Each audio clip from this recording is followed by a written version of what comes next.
Hi, Sophie Andreu here. I would like to help you get ready for 2020 to have the best year possible. And my way of helping is sharing with you what I think is important for your digital marketing. So, one is my five-step approach to your marketing strategy and action plan. And the second one is to share with you the digital marketing trends for 2020.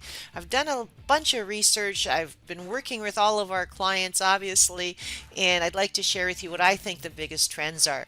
So I'm going to just start with a high level of this is what you need to go through when you are planning your strategy for 2020. This is something we do with our clients every year. We just did a workshop for a number of people yesterday on it, and it is so powerful.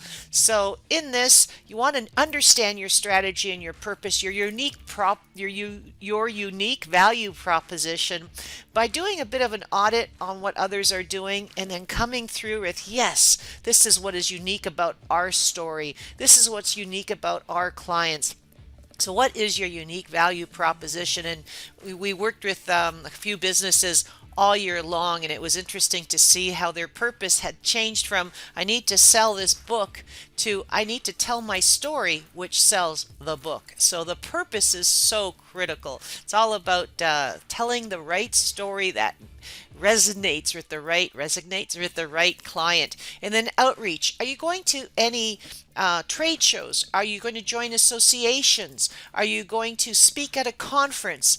And what digital marketing platforms do you own that you'd like to improve? And maybe which paid advertisement do you want to have this year? Is it going to be other digital platforms? Is it going to be radio, television, or print? So these are things you want to think of right away. And then how are you going to your measures?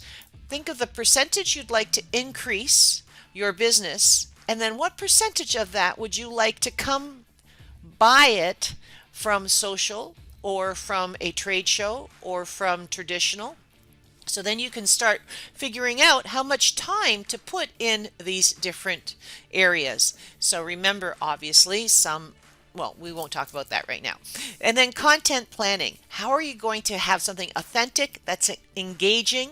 What kind of content do you need to make all of your goals happen? And then we talk about your daily posts. So in that, we talk about which influencers do you need to see the various posts, which hashtags should you use, and do you have a budget to boost specific posts? So let me take you into that a little bit more detail in a second. So I'd like to share with you before we get into our five-step process is a little bit about 2020's trends. So let's just go to the next slide. So for 2020 trends, I researched a number of different folks that have been talking about 2020 trends, and these were the top two that I have to say have done a fabulous job in presenting their 2020 trends. And this is a compilation of what they're saying are the 2020 trends. And I've just subdivided them a little bit for you, and let me go into them with you. So what I'd like to do is share with you, okay, so your 2020 trends, there are a number of trends that are happening in 2020 that we talked about in January of 2019 that I'm hoping you've already done. And these are just as important, if not more, for 2020. And that would be the first bunch here. And then the second bunch are new for 2020. They are not new for all of us, but they're new as far as how important they are. So the first one's interactive marketing. We know it has to be interactive in order to get engagement. Authentic and diverse. We know it has to be authentic and has to be personalized marketing. People are tired of the Instagram accounts that look just like beautiful posts that look like they were in a magazine that are just set so beautifully. That's not working. So you really need the authenticity. You need the personalized marketing. When you're sending an email, you need to put the person's name in the subject, for example, and a lot of the tools that are out there like Constant Contact will help you do that. You need to know that your 5 big networks are still the dominant ones in 2020. That's Facebook, Instagram, LinkedIn, Twitter, and Pinterest. Those are still the 5 dominant ones. And we all know that TikTok is coming on strong. if your target market is under 25, you do want to start investigating TikTok, no question.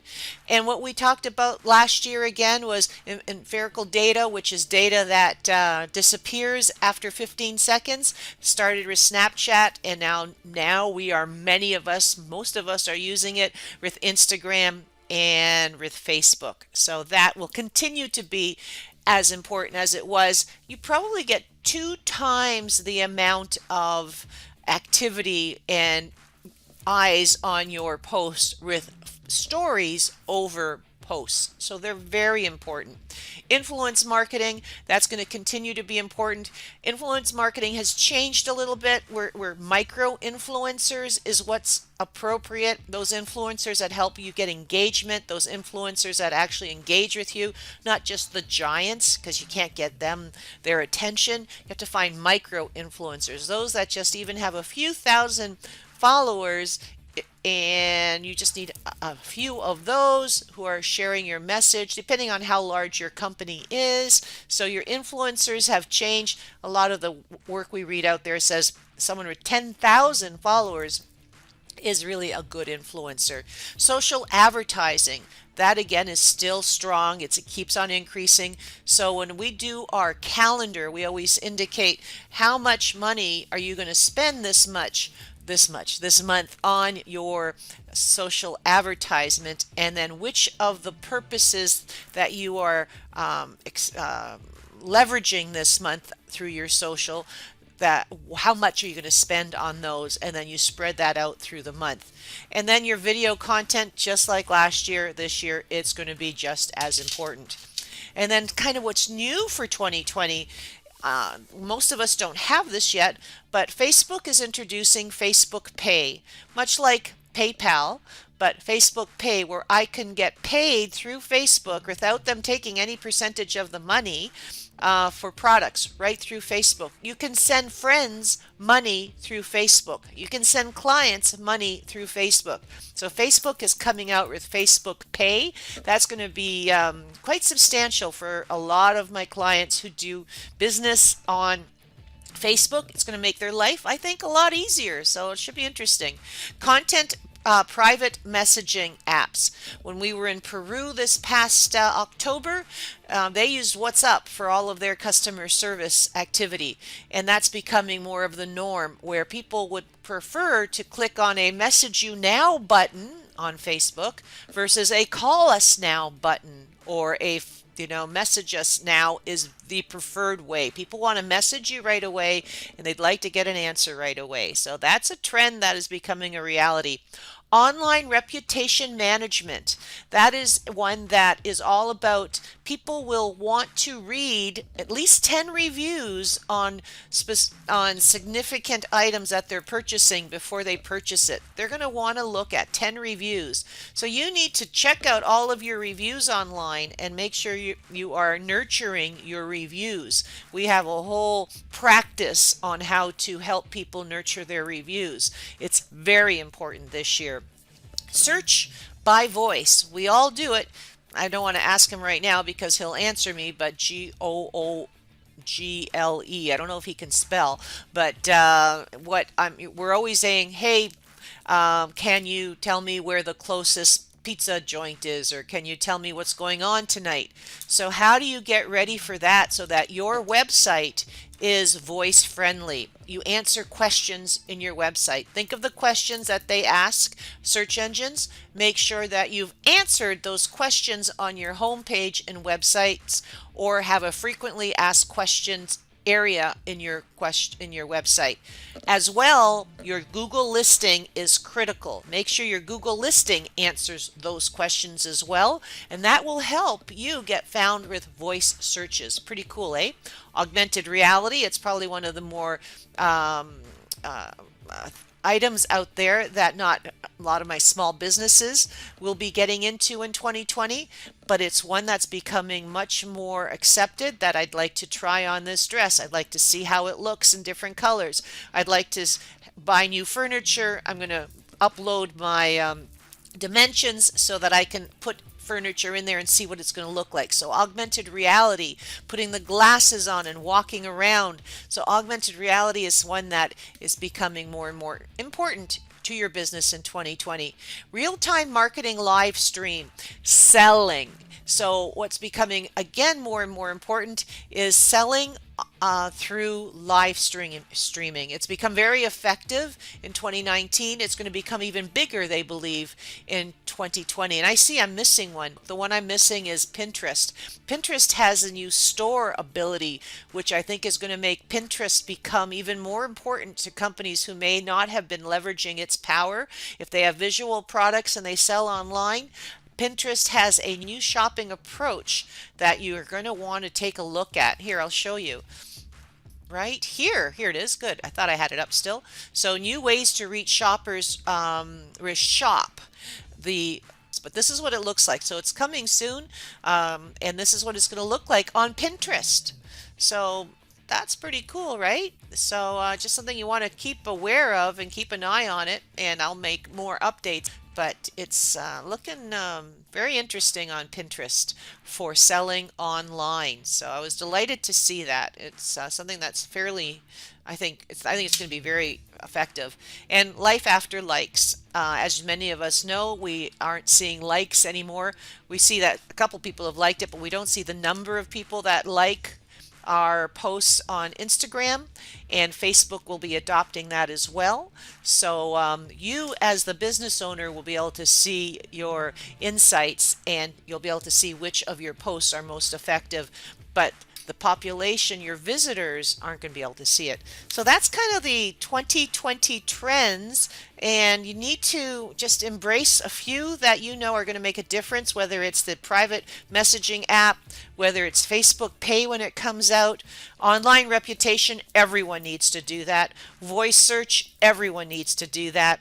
Real-time marketing, live stream shopping, one easy way to do that is add whatever you're talking about. Make sure in the post that you put out there, make sure that it has a link to how to purchase whatever you're talking about at the very least. Okay, so I promised I would share with you my 5-step process, and here it is. So my 5-step process that I take everyone through is at the beginning of every year, set 3 purposes as to what your strategy is this year.